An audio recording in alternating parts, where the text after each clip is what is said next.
Em instantes, Noticiário Tortuga, o informativo do agro que mostra para o produtor o que há de melhor na pecuária do Brasil.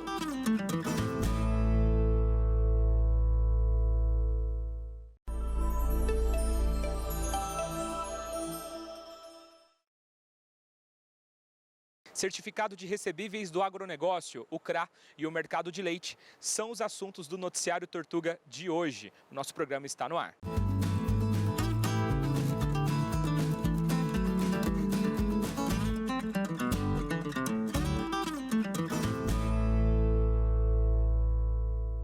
Você sabe o que é o CRA, o Certificado de Recebíveis do Agronegócio? Na nossa primeira entrevista de hoje, aqui no programa Noticiário Tortuga, a gente vai saber mais sobre o assunto e também tirar dúvidas sobre essa categoria de investimento.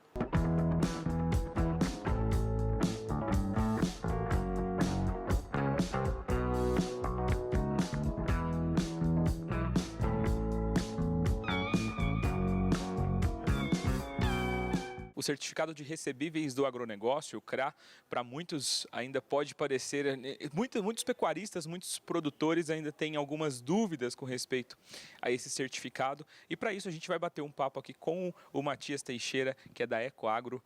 Obrigado por nos receber aqui e participar com a gente desse programa. Obrigado, Caio. É um baita prazer poder explicar um pouquinho desse mercado que tem crescido tanto e é tão importante para o agro brasileiro. Devido à sua importância, vamos explicar para quem está nos assistindo o que é o CRA. O CRA nada mais é que o Certificado de Recebíveis do Agronegócio, né?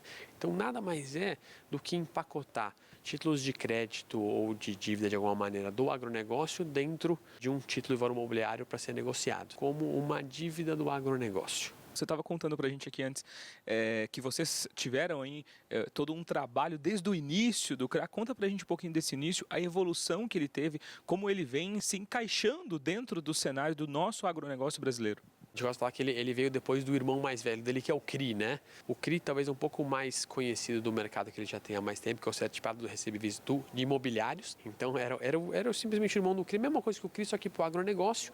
E foi aí que a CVM entendeu e falou assim, tá bom, acho que isso funciona, isso faz sentido vir ao mundo. E a gente emitiu o primeiro CRA em 2009 e só muitos anos depois é que veio realmente a regulamentação do CRA. Tá certo? Então a gente usou o arcabouço regulatório ali do CRI para poder emitir o CRA durante diversos anos. No ano passado foi um mercado de mais de 40 bilhões de reais de emissão, o que juntou já um estoque emitido ali em vigência de CRA de quase 100 bilhões de reais, né? O que é um número impressionante e que tem servido de muita alavanca para trazer dinheiro para o agronegócio, está sendo bem importante, visto que o governo já enxergou a necessidade de trazer o mercado privado, principalmente, para ajudar a fomentar o setor, porque ele sozinho já percebeu que o potencial é tão grande que ele não vai conseguir, com os recursos controlados, direcionados, ele não vai conseguir sozinho suprir o mercado. Então, bem na verdade, ele está trazendo um monte de instrumento, de facilidades para trazer o mercado privado para fomentar. Enfim, chegando aí já a 100 bilhões de reais, é um número expressivo e bem bacana. Com certeza. Matias, como que o produtor, seja ele um agricultor, um pecuarista, ele pode conseguir participar do CRA, ter esses certificados aí para ele também? Só quem emite o CRA são as securitizadoras, tá bom? Então, efetivamente, ele tem que ter uma securitizadora para trás que vai empacotar os títulos de dívida dele para emissão de um CRA. Para você emitir um CRA, tem uma estruturação toda por trás. E aí você tem diversas formas de ter o produto estruturado e organizado. Pode correr o risco de crédito de um produtor ou de um pecuarista, você pode correr o risco de crédito de uma empresa, você pode empacotar isso num pool de recebíveis e fazer um risco pulverizado dentro de uma carteira. Você tem diversas maneiras de estruturar isso. Então, bem na verdade, quando você emitir, você precisa ter ou seja, um banco, ou uma securitizadora, ou algum agente ajudando a organizar essa emissão. E, no final dos contos, você precisa ter quase que um volume mínimo, né? Porque para pagar a estrutura de advogado, é registro dentro do CVM, B3, então é difícil falar de um CRA ali abaixo de seus 10, 15 milhões de reais que acabe fechando a conta, né? Pode ter a possibilidade de um produtor ele ter a sua emissão negada? Não existe emissão negada, tá bom? O bem na verdade é que se você tendo o lastro, né? Então você tem um título agronegócio de um produtor por trás, por exemplo, ele pode emitir o CRA. O que você tem que combinar é que eu brinco que é um pouco do papel da Ecoagro, é conseguir fazer esse link, né? Entre o campo e os investidores. Então, do mesmo jeito que você tem uma taxa de juros do lado desse CRA, que o pecuarista, que o produtor, que a empresa, a agroindústria vai topar pagar de custo, você tem do outro lado o investidor olhando qual que é o tipo de risco ali atrelado e entendendo se faz sentido o risco-retorno do lado dele. A gente tem casos de sucessos esplêndidos, de pessoas, de produtores, de pecuaristas, de agroindústrias fabulosas e que quase que não tem risco, é um risco muito baixo. Só que para explicar isso por outra ponta ainda é um desafio, né? Ainda existe essa dificuldade dessa educação. A educação é para os dois lados. Tanto para a gente explicar, desmistificar para o lado do agro, que o cara não é um bicho de sete cabeças, tá? E para o outro lado de entender que o dinheiro dele pode estar seguro, ele tem que entender o risco, é um negócio que, inclusive, com os fundos de investimento no agro, que são recentes, menos de 2 anos atrás, o governo viabilizou ali a criação desses fundos, tem hoje 10 bilhões de reais ali nesse mercado, mais ou menos, tá? Rodando, a gente trouxe gestores talvez mais experientes que estão cada vez mais antenados e com mais entendentes vai ajudar muito a emissão. Mas ainda esse gap de entendimento é um dos maiores desafios desse setor, desse mercado. E Matias, hoje como que está a divisão desses certificados se a gente for falar no nosso agronegócio, dividindo aí agricultura e pecuária? Qual seria essa média, essa porcentagem aí? E qual a maior dificuldade hoje para um pecuarista? Que era algo que a gente estava conversando aqui um pouquinho antes da nossa entrevista. O final da cadeia, vou chamar assim, tem emissões muito grandes e muito parrudas. Na hora que a gente desce na cadeia e pegar as empresas menos conhecidas, é um mercado que tem tentado acessar, tem acessado, tem diversas operações, mas tem muito a crescer. Matias, obrigado por participar aqui com a gente, tirar essas dúvidas aqui sobre o CRA. Muito obrigado, eu que agradeço, cara. O mercado está virando para a produção de leite e, mais uma vez, neste momento, as tendências de rentabilidade e de preço estão a favor do produtor. Agora a gente conversa com a Fabiana Fontana, que é coordenadora de inteligência de mercado da DSM, sobre esse tema, que também dá dicas sobre gestão financeira. Fabiana, obrigado por participar aqui com a gente mais uma vez.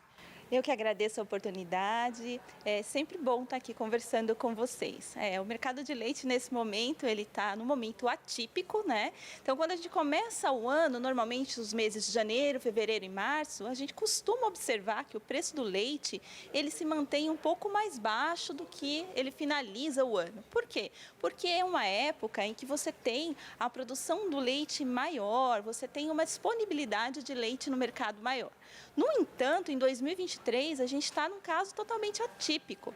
Por causa da laninha no sul do país, a gente teve aí vários problemas com a seca, no Rio Grande do Sul principalmente. Se a gente observar alguns países vizinhos, como o Uruguai, a própria Argentina, sofreram muito com esse evento climático também. Então, a laninha, o que ela faz? Ela traz seca no sul do país e no norte, nordeste, ela traz chuva, que é o que a gente tem observado aí nos últimos anos. Isso fez com que a produção no Rio Grande do Sul caísse.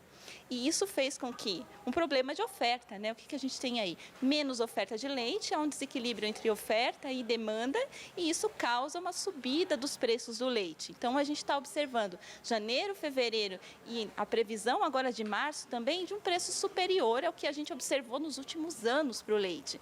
Então, eu estou falando aí de um aumento de fevereiro para janeiro de 5%, segundo o CPEA, e algo parecido vindo para março também. Então, é um momento interessante para o produtor de leite que tem leite aí para ofertar. Mas, por outro lado, a gente tem o consumidor do leite que também está se sentindo apertado, porque a inflação aí vem no montante, vem aumentando aí gradualmente. Então, o leite aí nos últimos 12 meses teve um aumento de 17%. Então, para o consumidor, há aí um momento mais complicado na gôndola. Ele está vendo o preço do HT, que embora nas primeiras semanas aí de março, até a gente observou uma queda, mas já voltou a subir novamente. Então, você veja que há um desequilíbrio, mas que a falta da oferta está aí ganhando esse jogo, fazendo com que o preço do leite fique mais alto aí. Do ponto de vista de oferta, nos próximos meses a gente deve ver uma regularização dessa oferta que a gente tem aí. Porque após 3 anos de laninha, a gente tem uma boa notícia aí, vindo dos Estados Unidos, do NOAA, que é que a laninha está se dissipando. Então, a gente vai entrar em um período de neutralidade, segundo o NOAA, mais ou menos até julho, quando aí vem o El Niño. Aí, vindo o El Niño, provavelmente deve ver aí temperaturas mais amenas dentro do inverno. Isso também pode favorecer lá o milho. E aí a gente pode começar a pensar, né, que como que o produtor aí vai poder fazer alguma coisa para se ajudar nesse período. Então esse é o momento dele fazer realmente as contas dentro de casa, observar onde é que ele pode aí melhorar esses custos. É sempre assim, a gente sabe que o negócio é cíclico, que tem aí uma curva de preços. E esse é um momento muito interessante para o campo, né? Um momento em que o preço do leite está remunerando bem. O milho permaneceu estável no começo do ano, então essa relação de troca e de custos deles, né, nesse período aqui, está bem interessante também. Como que o produtor vai fazer essa gestão e se planejar a longo prazo, por exemplo?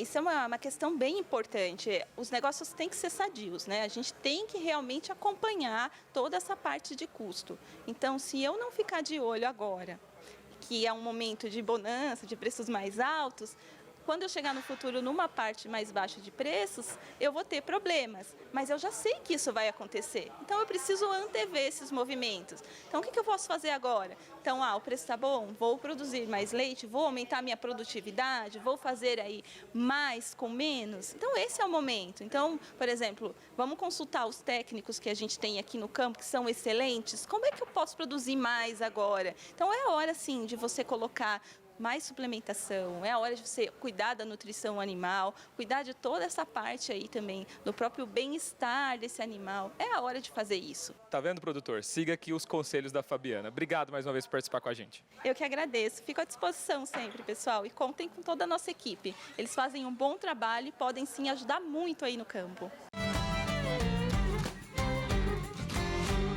O preço do leite cru subiu 5% na média Brasil líquida do CPEA e chegou a R$ 2,66 o litro, um valor 17,6% maior que o registrado no mesmo período do ano passado em termos reais. Essa é a maior média real para o mês de janeiro, de acordo com a série histórica do CPEA, e mostra o momento atípico que a pecuária nacional passa, um momento de alta nos preços no início do ano, quando historicamente a gente observa baixa nas cotações ao produtor em virtude do aumento sazonal da produção. Não é isso que tem acontecido nesse começo de ano, em virtude aí do clima adverso e também das margens mais espremidas dos produtores, que tem dificultado aí os investimentos. Nesse contexto todo, né, de oferta muito enxuta, um assunto que está ganhando destaque são as importações de lácteos. Elas vinham em queda desde outubro do ano passado e agora os dados da SECEX mostram que em janeiro as importações subiram 2,8% e somaram 156,9 milhões de litros em equivalente leite. Esse volume, para vocês terem ideia, ele é o dobro do volume internalizado em janeiro de 2022. E para comparar aí com as exportações, que caíram 30% em janeiro, elas totalizaram apenas 5,7 mil litros em equivalente leite. Além da oferta limitada, né, no mercado doméstico, também tem outros fatores que têm favorecido as importações, como o recuo do dólar nesse início de ano e também os preços externos com tendência de queda.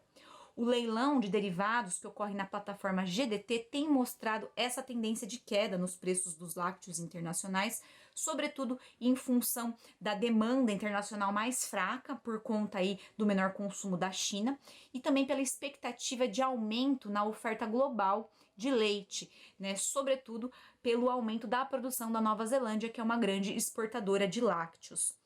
O Brasil compra derivados lácteos da Argentina e do Uruguai, que são parceiros do Mercosul, países que têm preços mais competitivos em relação ao preço brasileiro. Por isso, a expectativa dos agentes é de que as importações cresçam nos próximos meses.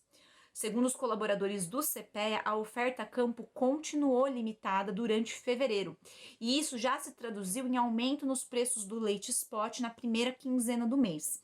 Mas a demanda enfraquecida por lácteos lá na ponta final da cadeia freou as negociações, pressionou, né, as cotações do spot na segunda quinzena de fevereiro e também as cotações dos lácteos.